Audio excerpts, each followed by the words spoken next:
Hey mga brods, alam ko nga isa ito sa pinakamahirap na desisyon ni na Boss Al Francis Chua at ng SMC Management kung sino talaga ang papalanunin nila dito po sa ating semifinals round ng SMB versus Barangay Nebra San Miguel at mag-a-advance sa ating finals ngayong Commissioner's Cup 2023 to 2024 season mga kabrods. Pero yun nga ay alam naman ni Boss Al Francis Chua na kahit sinong kupunan ang mag-advance dun sa finals ay deserve ng kupunan na ito dahil lang SMB, yes, ang lakas na nila. Nandiyan na si Boatwright Jr. averaging 40 points per game. Tapos ang lalakas pa ng mga locals na ito na nagsusupport kay Benny Boatwright. Kahit nga from the bench ng SMB, kumakana pa rin. Tapos mga bros, nandiyan pa si John Fajardo, nagbalik na. And dito naman sa Barangay Nebra San Miguel, malakas rin naman ito. Yun nga, kahit alam kong dehado ang lineup ng Ginebra against SMB dahil alam naman natin na 23 or 22 points per game lang naman si Tony Bishop unlike kay Benny Boatwright na 40 points per game. Tapos yung mga locals neto, yun na din yung sumusuporta kay Bishop like Maverick Amisi, Scotty Thompson, Christian Sararger, Japet Aguilar, Pringle, Tenorio, Pinto at iba pa na sumusuporta kay Bishop dahil nga syempre kukulangin ito pong Ginebra kung yun nga yung mga points per game ni Tony Bishop unlike kay Justin Brownlee na uma-average yun ng 30 to 40 points per game. Pero yun nga kahit papano ito pong Ginebra kahit dihado ang kanilang lineup naandyan pa rin si Coach Tim Cone. Yes mga brods, alam naman natin si Coach Tim, isa ito sa mga kamador talaga ng mga semis, sa playoffs, maski finals mga kabrods. Diba nga, Bay Area Dragons na napakalakas na lineup. Syempre, kinanayon ni Coach Tim Cone. Pero, syempre, nandun naman si Justin Brownlee and Jeremiah Gray. Ibang lineup na ito ng Ginebra, which is dito masusubukan na. Ito pong si Coach Tim Cone. No Justin Brownlee, no Jeremiah Gray. Tapos medyo mababa pa yung pinoproduce ni Tony Bishop. Kaya masusubukan to mga brods, ito pong si Coach Tim Cone. Kaya ngayon, ito pong si Boss Al. Alam naman natin, kontrolado niya ito pong kupunan. Na dalawang kupunan na ito, maski nga Magnolia, Chicken Templados, Hot Shots. Pero, sa tingin nyo ba mga brods, siya na rin ang magko-control kung sino ang mag-a-advance dito po sa ating finals round sa Commissioner's Cup. Para sa akin, siguro nga, medyo pabor siya sa Barangay Nebra San Miguel dahil palaging siyang naandyan, palaging siya ang boss dito sa Ginebra before and after the game, maski nga sa dugout mga kabrods. And kahit anong team building ng Ginebra naandun ito pong si Boss Al Francis Chua. Medyo angat nga lang ang kanyang favoritism dito sa Barangay Nebra San Miguel mga brods. Pero alam ko nga na ito pong si Boss Al syempre magiging fair din ito sa kanyang hawak na team na SMB rin mga kabrods. Kaya nga all in all, baka nga made the best team win na ito. Hindi na ito papaboran ni Boss Al ito pong Barangay Nebra San Miguel. Dahil syempre, iisipin na rin niya na what if ang Phoenix ang mag-advance doon sa kabila tapos ang kakalabanin neto ay hindi naman deserve na kupunan sa kabila, which is syempre mga brods, yung deserve na team na ang dapat makapasok sa finals.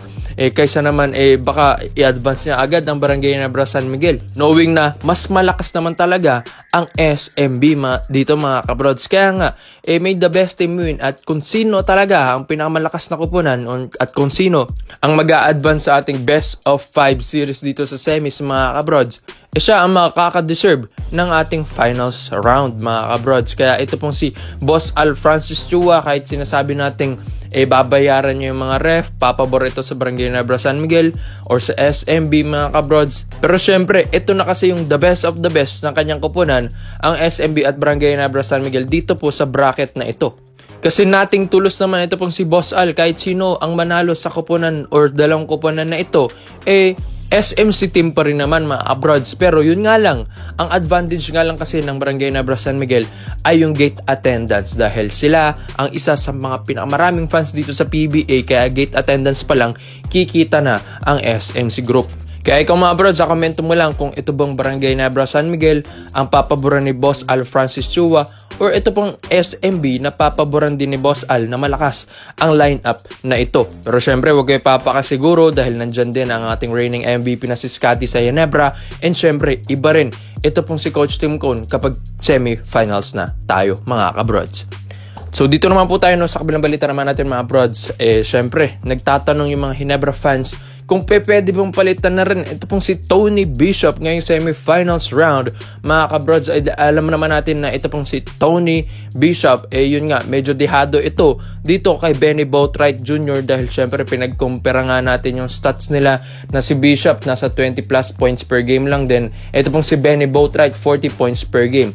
Syempre kung mapapansin mo, ilang games lang naman ang nilaruan neto ni Benny Boatwright Jr. dahil syempre, di ba, puro papalit ng import ito mga SMB dahil hindi sila mapakali. Pero nung nakuha na nila ito po si Benny Boatwright, dito na ito kumamada ng mga 40 plus points per game. Kaya ito ay nakuha na nila ang best import nila. So itong si Tony Bishop, mga brods, kahit mababa nga ang pinoproduce na numero neto sa Barangay Nebra San Miguel, ay hindi pa nila ito pinapalitan.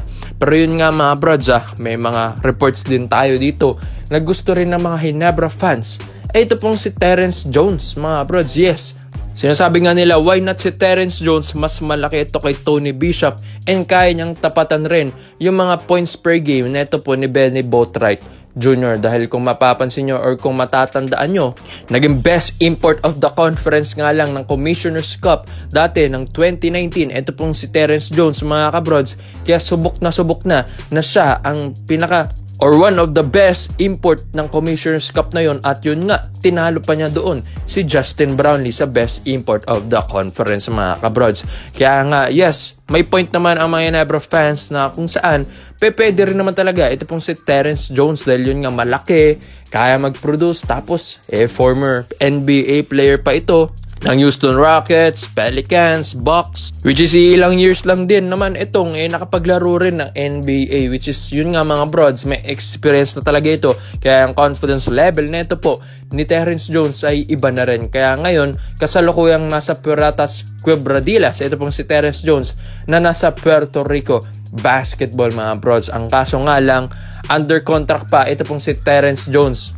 Yun nga lang, mga brods, medyo malabo itong kunin pa ng Barangay Nebra San Miguel dahil under contract ang isang player or import.